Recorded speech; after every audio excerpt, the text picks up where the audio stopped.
Hello మిత్రులారా, నేను మీ Kedar. Welcome to my channel. ఇప్పుడు మీరు చూస్తున్నది తుమ్ము పూల చెట్టు. పువ్వుల యొక్క విశిష్టత ఏమనగా రాజరాజేశ్వర స్వామి అంటే శివుడికి చాలా ఇష్టమైన పువ్వులు ఇవి. ఇవి మీరు చూస్తే చాలా చిన్నవిగా కనపడతాయి.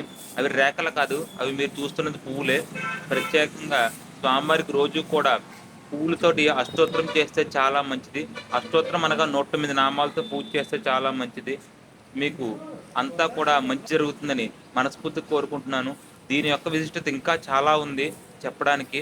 ఈ పువ్వులే కాకుండా ఆకులు ఏవైతే ఉన్నాయో ఆకులు కోసి మీకు తేలు కుట్టిన చోట కొంచెం రంగరించి అంటే కింద నేల మీద రాసి దాన్ని గనక ప్రత్యేకంగా తేలు ఎక్కడైతే కుట్టిందో అక్కడ కనుక మనం రాసామంటే తేలు కుట్టింది కూడా మనకి ఎటువంటి నొప్పి ఉండదు. మొత్తం అంతా కూడా ఎటువంటి డాక్టర్ దగ్గరికి వెళ్ళక్కర్లేదని చెప్తున్నారు.